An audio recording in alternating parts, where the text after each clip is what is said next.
Hi everyone, I'm Rachel Gerber, Denominational Minister for Youth and Young Adults for Mennonite Church USA and editor of The Gathering Place, which is an interactive website for Anabaptist youth leaders to learn, be, and connect. And you can join the Gathering Place community at www.thegatheringplace.us.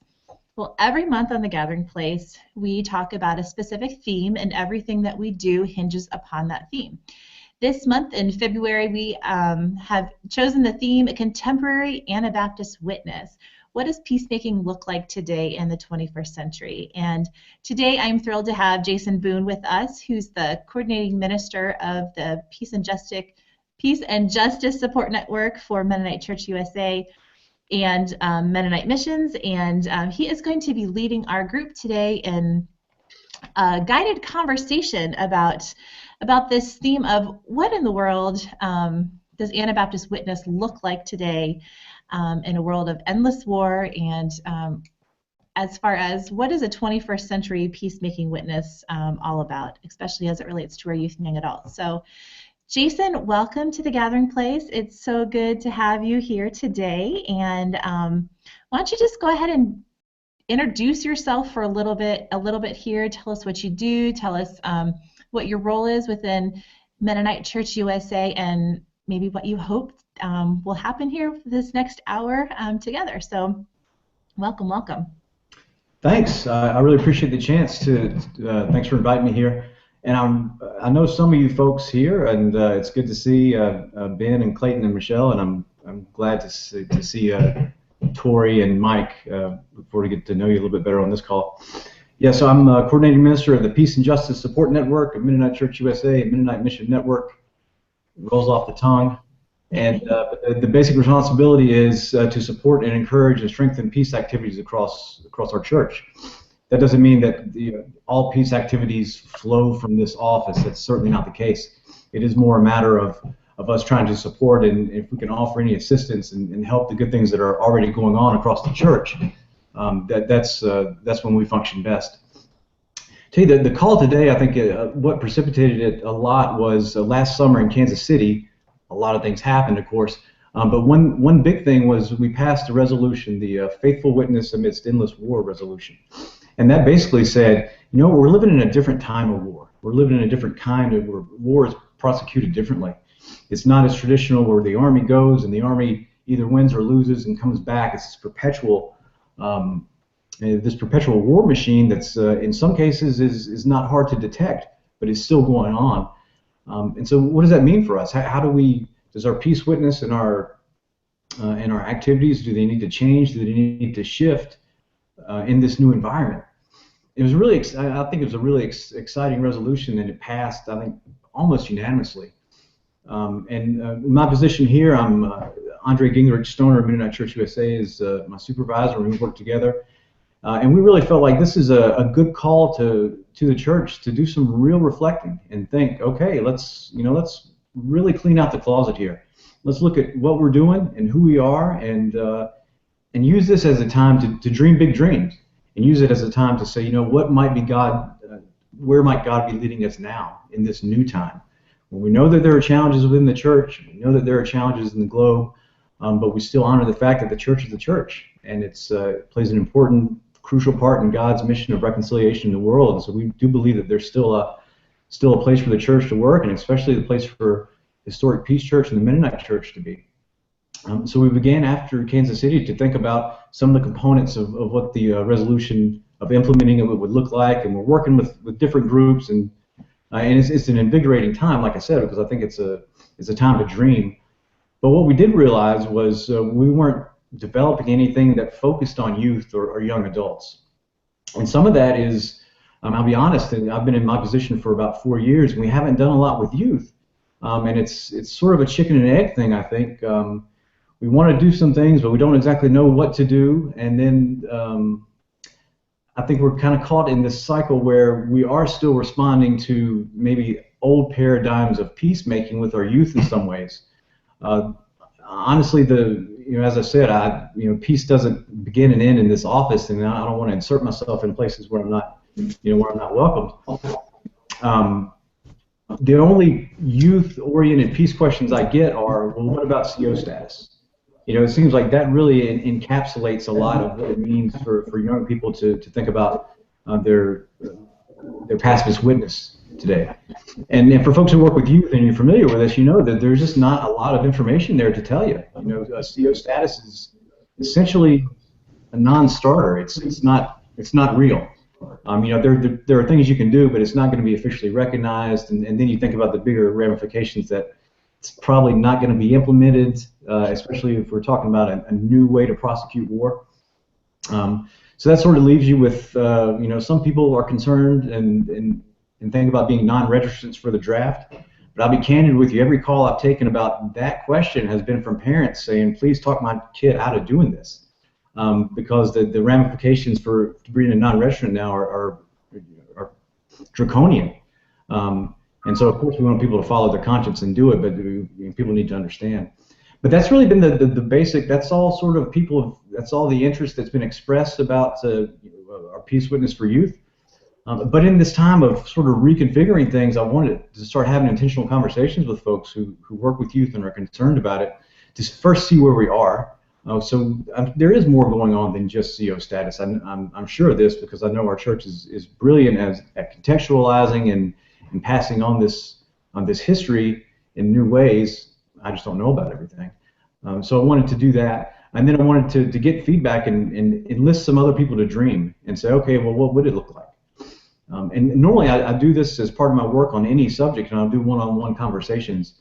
But when Rachel invited me to do this, I thought this would be a great time to have a conversation as a group, because I'm sure what you all share here is going to be edifying, not just to me, but to each other. So with that groundwork being laid there, I would like maybe to start out by giving everyone a chance to introduce yourself, where you're from, just a little bit of your context, and then maybe respond to the first question that we had put out there. And again, this is just kind of a survey-taking practice. So how does your church help youth understand and identify with, and I guess we could add in and live out a Mennonite peace position? So if we could do that maybe for this first section. And I wrote down the names of people sort of as they joined the call, and so we'll just use that as the roll call here. And I had Michelle as coming on first. So I'd invite Michelle or one of your students or however you want to do it. I know you've got a good audience there. Just tell us a little bit about where you're calling from, where you're joining in from, and how are you addressing this Mennonite Anabaptist Peace Witness today?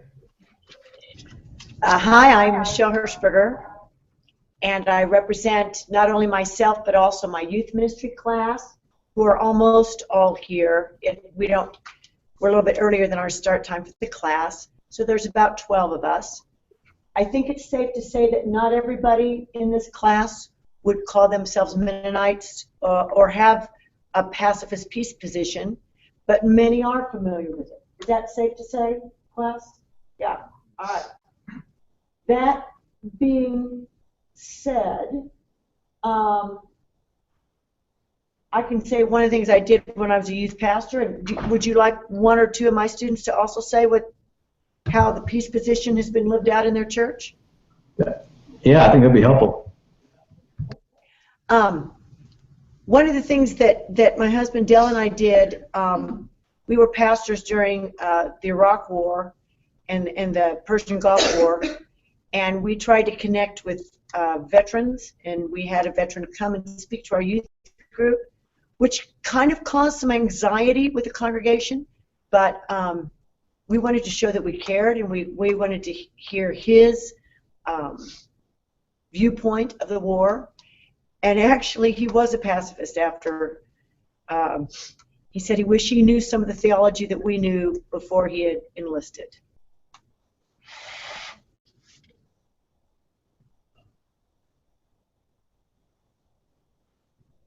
Emily? Sure. Should I talk from here? Can you hear Emily? Hi. Yeah, we can hear. Okay. So I remember one Sunday school class we had one of the persons in our congregation come and talk to us about being a conscientious objector, and so that would be one of the times we actually talked about our stance about peace. But I think I think there could be more conversations that happen. That was the only one that I really remember we actually done.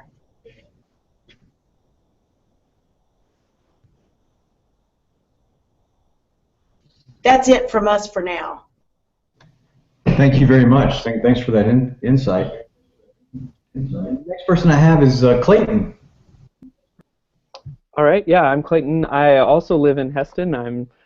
I can actually probably see the building that Michelle and her students are in right now. But yeah, I'm in my office, one of the pastors here at Heston Mennonite. And when I'm thinking about how I'd answer this question, I'm thinking about a time when I first got here. Probably I had been here just over a month, and the high school for the first time was doing a Veterans Day ceremony, and so myself and one of the other Mennonite pastors in town, Isaac Landis, we talked about, how do we respond to this? How do we engage with this topic? So in the end, we ended up having a veteran that has connected with his church, veteran of the Vietnam War, who is now a pacifist, similar to Michelle's story, share of his experience. And he was very, very frank and very realistic about how he came back from the war, and kind of sharing the less glamorous side. And following his presentation, we talked a little bit about sort of our theological side of it, and I would say generally we had pretty mixed results. Some of the students were in support of it, thought it was a neat idea. It was neat to hear from somebody that had experienced war. Others were wondering why we even talked about it. It's not that big a deal. All the way to others saying we shouldn't be talking about this. This is not our place to be involved in anything kind of state-minded. So quite a mixture of reactions from the students. Also experienced a little bit of negative reaction from people within the community, primarily those that were in charge of the event and so of the school event. So there was a little bit of relationship rebuilding that had to happen, but mostly I think it was taken more personally than it was meant, that we were kind of just doing our sort of you've heard one story, let us offer another story.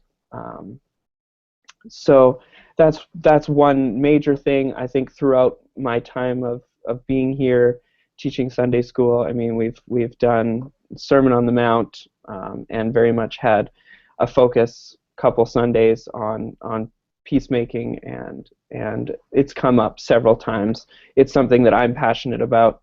The other piece that kind of ties into it is the sort of patriotism piece, and as we've talked about sort of political realities, this idea of perpetual war and sort of the military machine that is present in the U.S. And other countries, how that affects our Christian witness and what it means to be Anabaptist Mennonites.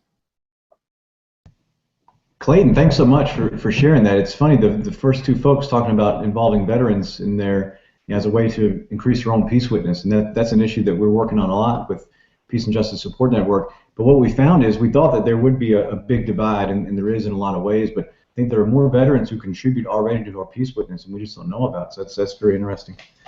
I'd ask Mike if he'd want to share now.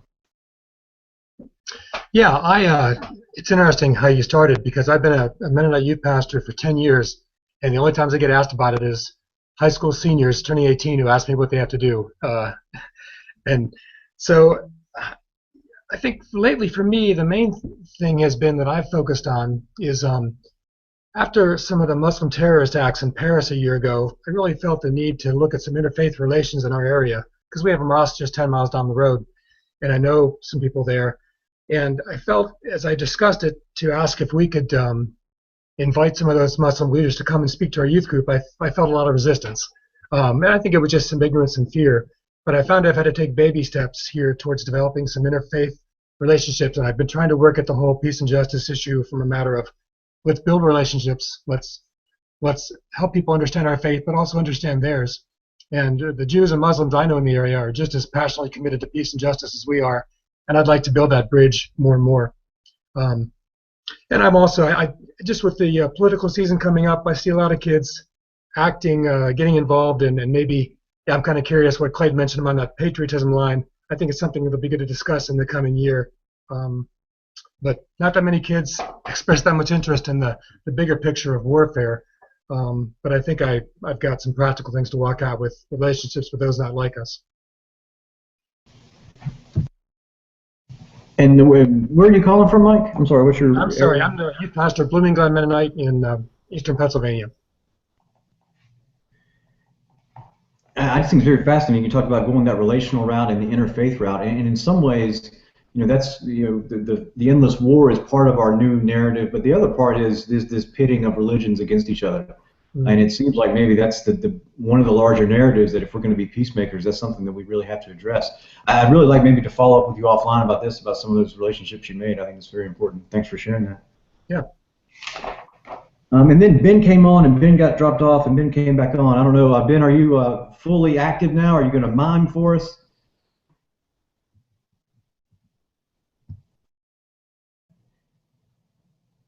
All right, well, yeah, Ben, sorry, we're not going to be able to get your input this way. Ben and I have talked some before. Yeah, no volume at this point. Yeah, I mean, we'll find a way, Ben. We've talked before. I want to get your input on these questions. And we'll find a way to do that, perhaps in a different venue. So now I guess we will ask Tori. I'm sorry. That's fine. Yeah, from First Mennonite Church of Denver. I'm the children and youth pastor, so 18-year-olds on down. Probably the first way we engage is simply by teaching the Bible narrative, and each year we make sure we talk about the conquest and settlement in Joshua with our 3-year-olds through our 5th grade. And that's part of our yearly cycle, and just having us wrestle with what's it mean to own this in our story, and what's that mean for us right now. And then with our junior hires, again, we have a 3-year cycle, and one of the years, I sort of smile, I don't know if that's good or bad, we go through the book of Revelation. So we're doing that right now with them. And I'm looking at 2 Marvel comic book and DC comics that we use alongside Revelation, just to show the imagery of power, violence, and all the myths of violence in our narratives, let alone cinema and whatever else. So showing them that it's seeped into all the stories and then narratives that we use to entertain ourselves. And then beyond that, it's probably more for adults, but hoping that translates into families. If people are aware of, and I know at least Ben is, of Raw Tools ministry in our conference. And I'll post that link after I'm done if nobody else gets to it first. So giving our youth, and that was on a Sunday morning, where they could see tangibly a weapon to a garden tool and wrestle with that scripture. But what I wonder about is that a lot of this is story-based, and what are the actual actions? And I do think that the CO status, I have a huge, thick binder from my time in Oregon about 8 years ago, going through a training on conscientious objection, but it doesn't seem as relevant. I'm wondering, how do we speak to and actively engage drone warfare, and how do we actively engage recruitment done in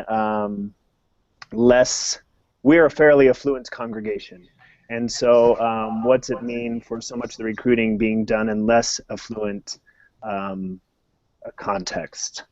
And then lastly, I also wonder, especially with all the political rhetoric right now, similar as what was said before, how do we reach out to our Muslim neighbors who my children go to school with at their elementary school, and what does that peacemaking look like with our relationships and our daily living? Okay, that's enough for me. Oh, thank you. Thank you very much. No, that was really helpful. Let me comment on a couple things. One, I did neglect to say that another important part, I think, is the violence narrative and the media violence and whatnot. And I think our churches and our parents and youth pastors and whatnot, they do have a concern about that. Thanks for bringing that back up. And I guess that's a plug for the webinar that's coming up on the Gathering Place, or maybe it already came up with that's going to be addressing just that exact subject. Yep. And can we also try Ben again? He was trying to change a microphone. Yeah, absolutely. Ben, are you there? No, shucks. Oh, that's too bad. Well, feel free, like I said, Ben, to chat your comments in, and I'll make sure that they get spoken out loud. So, back to you, Jason. Yeah, yes, this is really helpful to me. You had to kind of see the landscape that we're working in and some of the issues that are important to folks.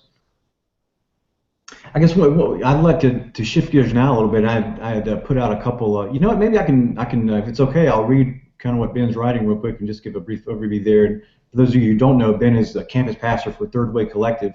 It's a Penn State Anabaptist campus ministry, and so he's in a unique place. They have Penn State's got strong relationships with the Department of Defense, ROTC presence, and things like that. But he has many Mennonite students on campus, and they're stepping away from their tradition for the first time. They're sort of being pulled by these other things, which is a unique position, but it's also sort of, a microcosm, I think, of what we're all facing.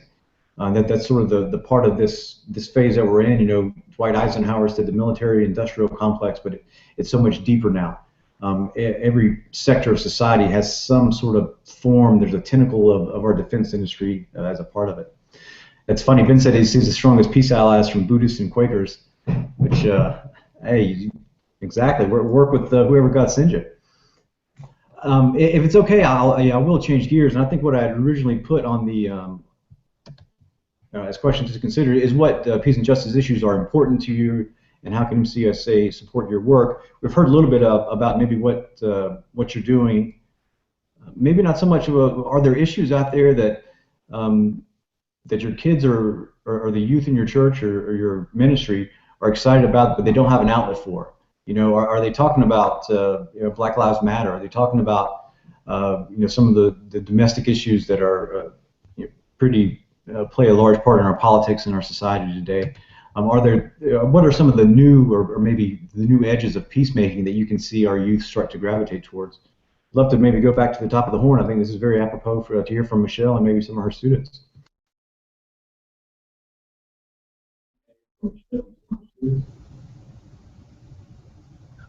Oh, we missed that last part, so I don't know what you're asking. I'm sorry. What are some of the peace and justice issues that our young people are excited about and they want to engage? Maybe the church has an outlet for it, maybe not. But what's really drawing their passion?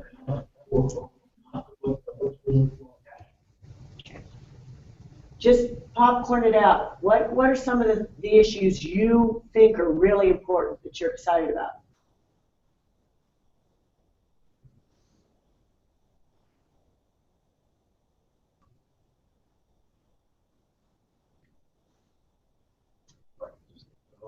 Yeah.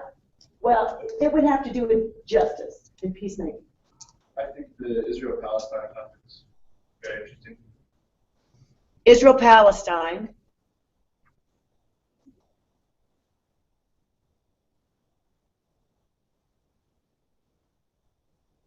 Here at Eston College, I know several of my students, not necessarily in this class, are working with me. We're trying to become a host town for Syrian refugees.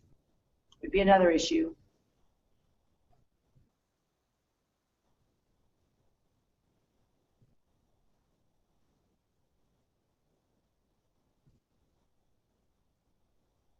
Personally interested in the disconnect between a society that promotes militarism but that doesn't take care of the veterans.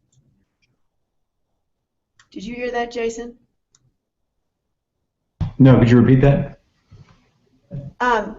There's a passion for the weird disconnect between U.S. being so militaristic and yet so unwilling to take care of its veterans.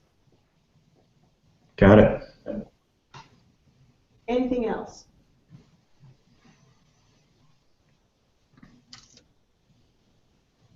I know that we have pushed pretty hard to connect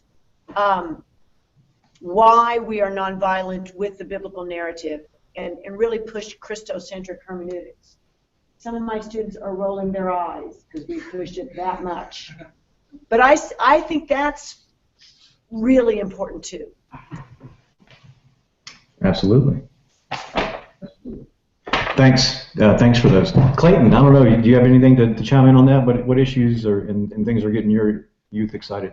Yeah, a couple things come to mind in discussions we've had recently. One being more to do with entertainment, the entertainment piece, especially violent video games. Some of the conversations we've had about what does this mean? Is it okay for us to use this as an outlet for our violence or our violent tendencies, or how does this affect us? You know, it's especially with the guys, that's a thing. Another thing has to do with yeah, sort of along the lines of like bullying and sort of more interpersonal violence that they experience on a more daily basis. So, yeah, how do you respond in those everyday sort of circumstances to violence that we're experiencing? So it's that living of peace every day, and I think that kind of gets to what Tori was asking, action things, and you know, sometimes having those conversations gets, I mean, it's very theoretical, very out there, but yeah, there are certainly conversations happening about, you know, what does it mean to respond to, you know, somebody being bullied in the hallway, or even like violence on the basketball court. What do you do with that? Gotcha. Good practical tools to use in every day. I think yeah, there's always a need for that. Thank you. Mike? Not much to add. I'm a little disappointed right now that I wish there was more passion amongst my senior hires about issues. I think I have that unique dilemma of 35 kids on the senior high roster, about 29 of them go to Christopher Dock Mennonite High School. And I think they get lazy with walking it out. Now, to be fair, too, a lot of them are really busy with stuff, but we did have a good session a year ago where we talked about sex trafficking and stuff in the area that was happening. And I seem to get into that for a bit. And I'm bringing in some African Americans in a few weeks to talk about Black Lives Matter. But I'm sad to say my senior hires have not been real passionate about any particular issue. Right. Well, you know, Ben raised a point here that I think is applicable to what we're talking about too, is that we're so wired now. We know about every issue as soon as it happens, you know, and at what point does paralysis set in, and what point does discouragement set in, and so that's all relevant too. I think that can contribute to some of maybe what you're seeing as well. Tori, did you have anything else to add? You kind of touched on some of this in the first part. I appreciate you looking at the broader picture, but are there other issues that are exciting the youth in your church? It's sometimes simply hard to know. So, yeah, I'm not always sure I have a good pulse on that, and so I just keep bringing what I hear over the years. Yeah, that's the best I can answer at the moment. No, that's perfect. Appreciate you being honest about that. Yeah, it's tough, and that's kind of where we find ourselves, right? How do we teach and help, but if we don't know where the passion is to tap onto, it makes it difficult. I saw Rachel just put a comment up there. I appreciate folks are putting in a lot of good links here on the side to some of the things that we're talking about. I saw a link to an MCC resource where a veteran's telling his story, and that is some powerful stuff. If you have a chance to check out Ben's story, and the other links are great as well. If we could, shift again to maybe the latter part of the call here, I would like to say thanks for helping us get a bit of a survey of where we are. But I would really like to, you know, for us to sort of take the top off and think about and dream together what would it look like? You know, if you were unlimited in your resources and time and whatnot and all that stuff, what kind of resource or what things would you do with youth? Would you offer to help encourage them and inspire them and keep them going and own that peace witness in a unique way, knowing that they're going to be as we all know, the leaders of tomorrow, and they're going to be facing this new context that the baby boomers left us, and we're probably going to leave them. So There's no wrong answer here. You know, I do want to say you cannot get this wrong. Whatever you want to say, you know, this is kind of that time where you're brainstorming and we'll see. And you know, who knows what the Spirit of God leads us as the church to regarding this, and who knows what comes up. But I know that's kind of a tall order. But again, you know, please just feel free to dream a little big here, or small, if that's where it takes you. Michelle, I'd love to hear from you and your class on that. You know, what would it look like? What could we do together that would maybe further where we're going, or take us in a new direction, but maybe respond to the times we're in a little bit better?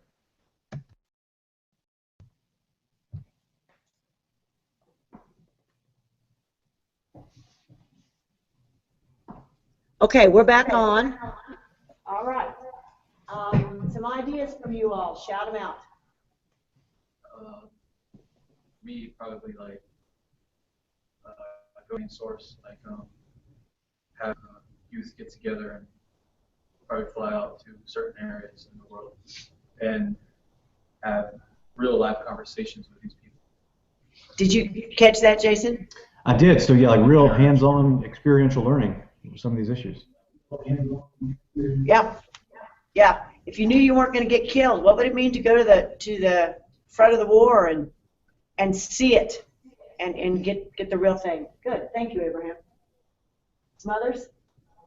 Well, oftentimes, the reason that there is like conflict and that sort of stuff is because one side doesn't see the other side as a full person, and like Abraham was saying, that interaction is important to actually create the peace. To see them as a person, to see them as also having wants and needs. So I would agree, going to the people and just having a conversation with them is incredibly important. A variety of times, we forget that people are people, and I feel as if, you know, not having that interaction with somebody, not having that conversation isolates us from, you know, a variety of people that, you know, we can relate to. Just talk to them. You know, I guess the world we live in right now is like every someone's idea of a perfect world will always be someone else's nightmare. And that's why, you know, there's so much conflict. Did you caught all that of Malik's? Might need a bit of a recap on that. Didn't quite catch everything. Yeah, Malik was really affirming the first two comments. Just my class is really saying the importance of seeing the other as a full-fledged person or a full-fledged people group. That what really I think makes the teachings of Jesus sing is when we see Jesus in others. Now, am I doing that? Am I okay on that? Okay. Fantastic. A lot of wisdom there. Thank you. I didn't want to cut you off, though. Are there others? Real quickly, any others? I'd say just being informed. I don't know. I feel like coming to Heston College, it's opened my eyes to a lot of the things that are going on in the world that I wasn't very familiar with in my small hometown. So I think just having more conversations and, yeah, like the others have said, hearing the other side and, yeah, just being willing to have, just being informed on, like, a well-rounded information. I would quickly add, people will snort, I think, but if I could get rid of all the violent video games in the world, I would, just like that. But, yeah. I think that desensitizes us. That's it for us for now. Well, can I ask a follow-up question of you quickly, Michelle? Yes. You talked about the importance of our hermeneutic and our Jesus-centered hermeneutic. Do you find yourself, are you teaching yes. that in a different way these days? Are you doing new things, or is it just a matter of, you know, presenting things as they are, and that worked 10 years ago and it still works today, or how have you sort of adapted how you approach teaching that?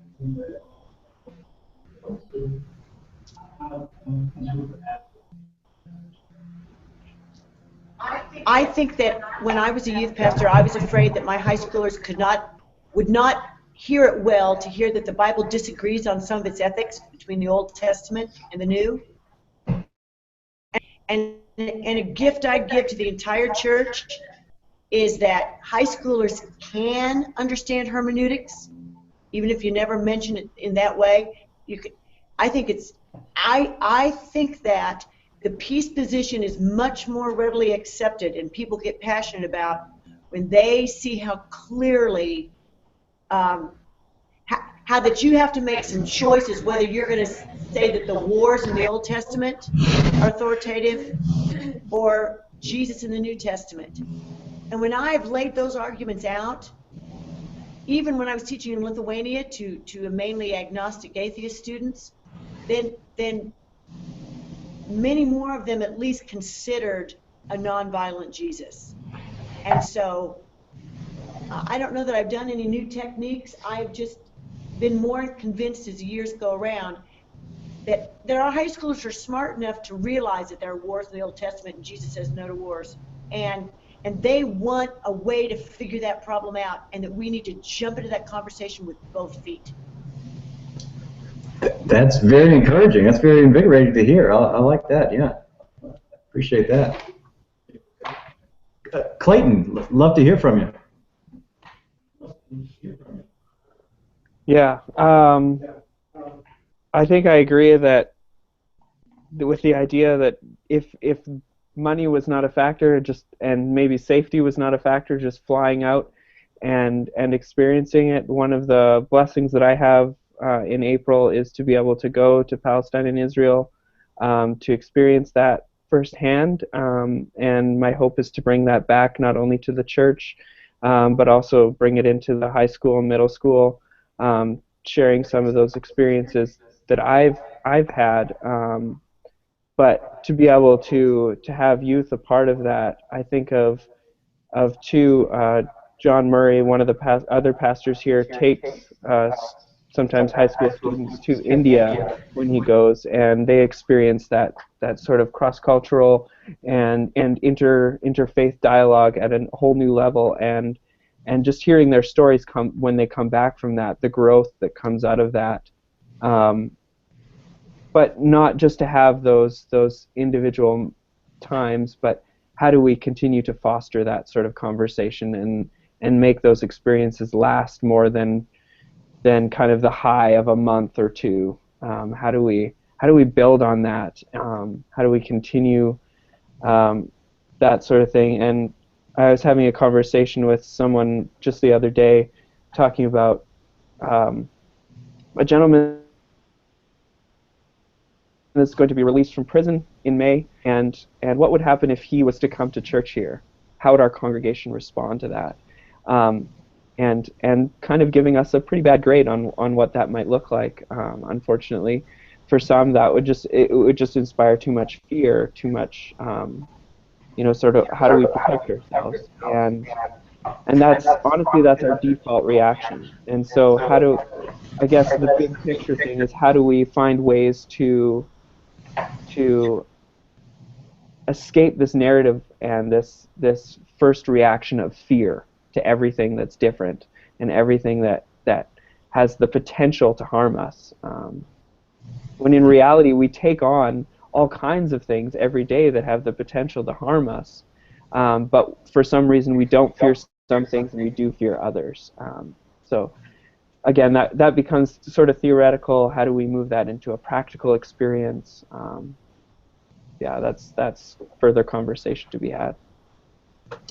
That's very interesting. So maybe hearing that we do service really well, but maybe the service component, having more experiential learning and exposure to issues and to other people, that could maybe be even more valuable for our own formation in the long run than just doing the service. So yeah, I think maybe it's not too far off the beaten trail, of what can emerge from that. You think about CPT and MCC and other folks who do these learning type things. I think we could probably figure something out. Thank you.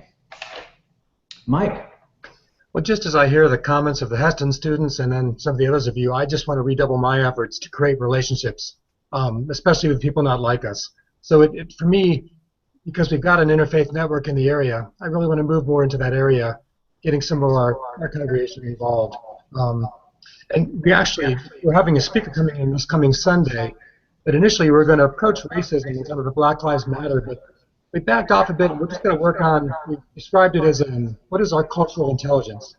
And it's kind of assessing how we as a congregation, even though we think we're friendly and welcoming, how we feel to people that aren't like us in a gentle way. And I think that's going to start more discussions about how welcoming are we in our community, especially to people that might come from a different ethnic group or a different religion. And so, but I'm agreeing wholeheartedly with the comments made that it's relationships that I'm going to work on more. Although if anyone puts out a good new curriculum for senior hires, I'm going to be looking at it. So. Well, Ben made some comments along those lines, just reaffirming a powerful thing from the semester. They had an interfaith group, interfaith dinner, so you get the chance to do that. And I think that goes hand in hand with something Clayton said as well. So what if it's one thing to go across, religious and cultural boundaries that are fairly big and pronounced, I suppose. What about someone who's coming out of prison? What about, if you're a liberal church and you have someone come in who's using maybe God and country language and maybe they worship in a different way, or can you bring them into your church and do they feel at home? I think in our own church that would be a bigger issue. We would certainly welcome someone who was a Muslim or Jewish, and we would feel really good about ourselves for doing it.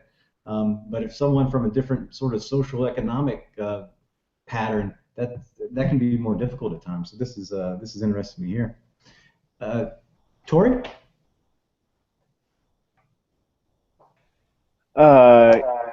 Yeah, what I've been wondering about is a 3 to 6 month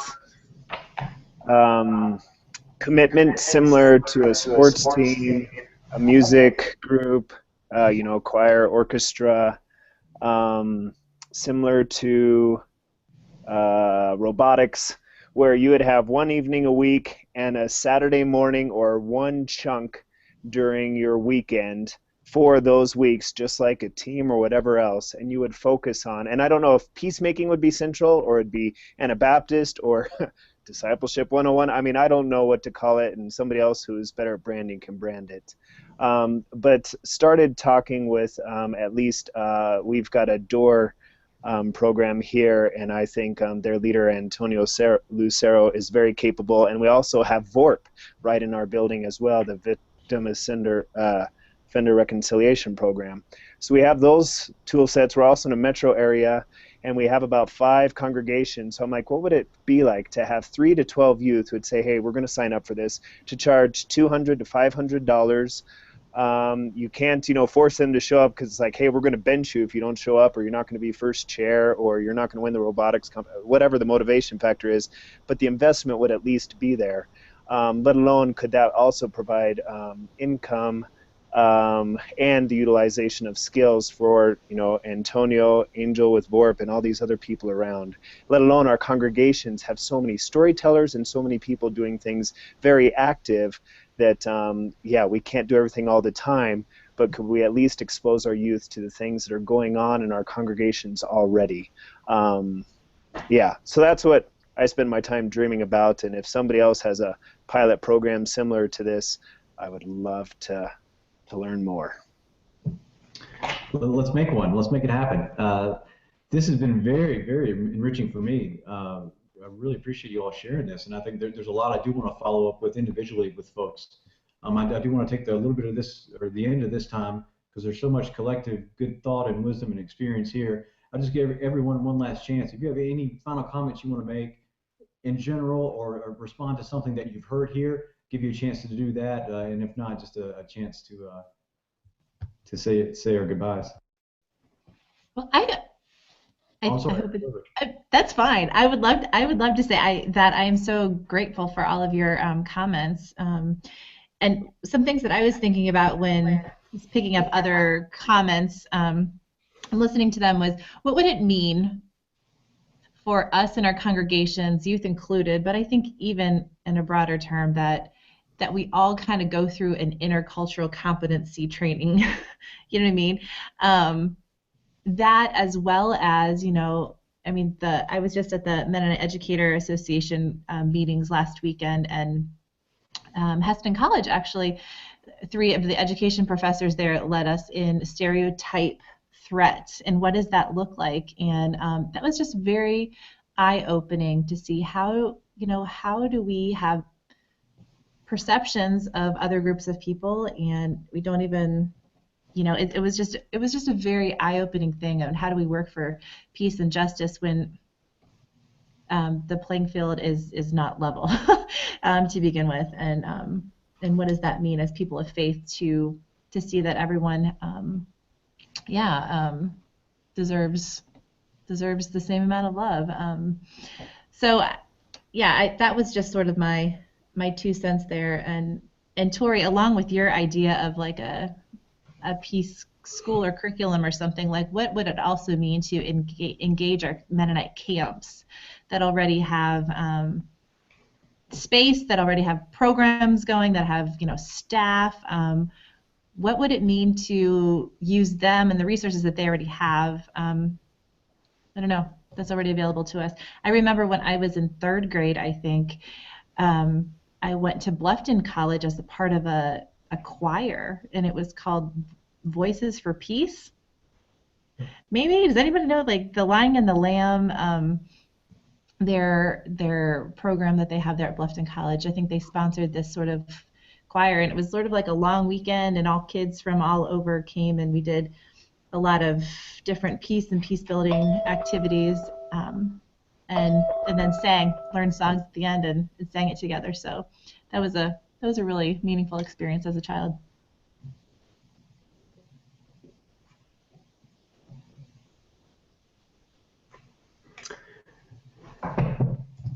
Yeah, so if appreciate those good words and exactly identifying what we have already to build on, because we do have so much.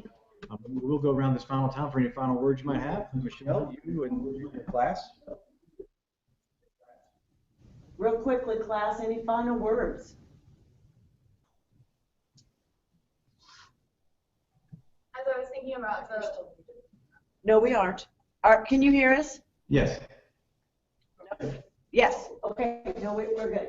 Go ahead, Emily. As I was thinking about the last comment I made, I think just knowing some of my peers, that not to put a stereotype on some other colleges other than, or specifically Goshen College, how there's a huge push for like peace and justice there. But from talking to some of the students there, it seems like there's maybe a little bit of a lack of like Jesus, or like peace and justice is really important and crucial, but like how do we also level that out with like how Jesus lived, and also like realizing that the Holy Spirit is at work through us, and like how do we I don't know, I would just like to see a little bit more of a balance between the importance of peace and justice, but also the importance of following the footsteps of Jesus, and how do we, I don't know if that makes sense, but like making sure that it's a level that we consider both of those important things, if that makes sense. I don't know. That makes a lot of sense. The way I hear that from a lot of people across the church. We don't want to be technocrats of peace. We don't want to just be technicians. We want to be these spirit-filled people following the footsteps of Jesus. Well said. Yeah. Thank you.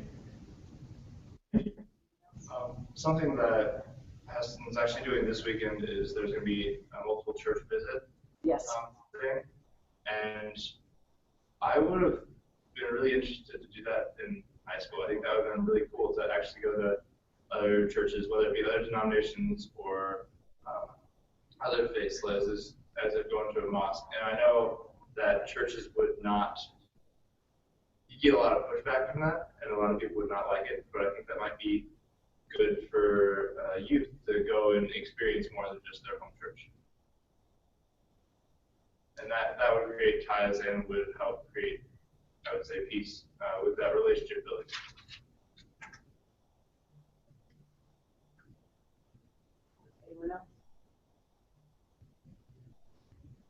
All good stuff. We're so appreciative that you're hearing all our multiple voices. Thank you. It's very cool. Thanks for participating. It's good to see you all. Clayton, any final words? Yeah, I was just thinking about this post-it note that I keep on my screen. It might be backwards, I'm not sure. It just says why, not what, and just reminds me, hopefully, why we're doing this. And tagging on to the two comments that were made from Michelle's class, yeah, we do this because of what we believe in Jesus' teaching, and also what our forefathers and foremothers in the Anabaptist faith have taught us. What we can take from that journey and that story and that witness is hugely important, and to not to focus, find a good balance between, I guess, those older stories as well as contemporary stories, and seeing that. And I agree. I was just thinking about sort of the inter-church relationships, going and visiting different churches, and actually my experience has been quite the opposite. I've had we took our group to one church this year so far, and planning for a couple more this semester. But actually, it was the parents that were like, this hasn't happened in a couple years, and it needs to happen. You need to take our kids to different churches so they can learn to worship. And yeah, I got a little bit of pushback from other people, but generally, I think if the youth are excited about it and parents are excited about it, and I think a lot of parents, at least a lot of parents that I encounter, are excited to have kind of safe experiences of different cultures. And that's one way to do it, is to go as a group, to have the church know that you're coming, and to be kind of excited about experiencing this new thing and a new way of worshiping. And like you said, it breaks down some of those boundaries sometimes we have. We might be really excited to welcome in one kind of person, and then another not so excited, but maybe us entering into their space is a different way to learn and to grow together. Yeah, I'll echo that. I do a lot of meetings with peace folks, and the big thing is people say we have to convince all these other Christians in the United States not to support war. And if we did that, then we could have some influence. And I always say, well, have we been to those churches? Have we sat with those people? Do we hear what they hear? Do we try to feel their fears and enter into what they're doing and how they're responding? Or are we just saying, well, we got it right, and we got Coke and they got Pepsi, they just need to drink Coke? There's a lot more into it than that. Thank you for taking time today, Clayton. Mike? Nothing new to add. I just thank you, and I've been encouraged by the comments to keep looking at ways we can build bridges and relationships. Thank you. Thank you, and I do want to follow up with some of those interfaith contacts you're making in the community. Thank you. I just say this from Ben. You all can read it too, but he puts that big question out there. It's going to take time, but there's urgency. The problems are now, and I think that's something that we're all going to wrestle with. I think Ben's. I think your Buddhist friends would say there is no time. The future is an illusion, so you can always, if you need a break, you can just think about that. Tori, do you have any final words for us? Just very grateful for MCC, Mennonite Mission Network, and countless other groups that put together video content. I think curriculum is fine or great. Books are great. Michelle, thanks for your book. The title's blanking me at the moment. Books are great, but video content is really handy and easy to share. So thanks. Oh, good practical word. I appreciate that. Appreciate that. Yeah, again, for me, I'll just say thank you all, and I do want to maybe continue this conversation not as a group, but separately, and as we continue to go down this road together. I'll turn it back over to Rachel. Thank you. Well, I'm so grateful for this conversation, and well done, Jason, and getting everyone's voices around and around the horn, and hearing everyone and pulling people in, and gathering us together. So well done with that.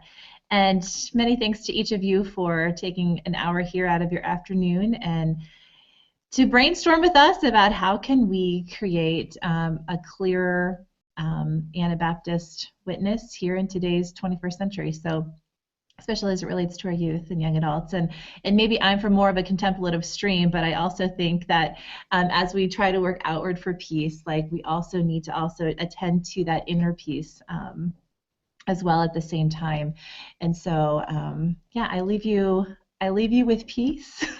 Thank you for joining the Gathering Place here this month for this learning conversation. And I do want to tell you that next Tuesday is our webinar with Dirk Eitzen that is talking about today's media violence and the desensitization that and how does it affect us and our youth who choose to play these video games and other types of media. So that will be, I think we have a full house for that already, but it will be recorded so you can watch that on your own time once it's posted. So thanks again, Jason, for leading us and for gathering us together about these important themes. And we look forward to working with you as things continue to get created here in the front in the future. So many thanks to everyone for gathering along, and feel free to copy and paste the group chats, resources that were put up and stuff. And until next time,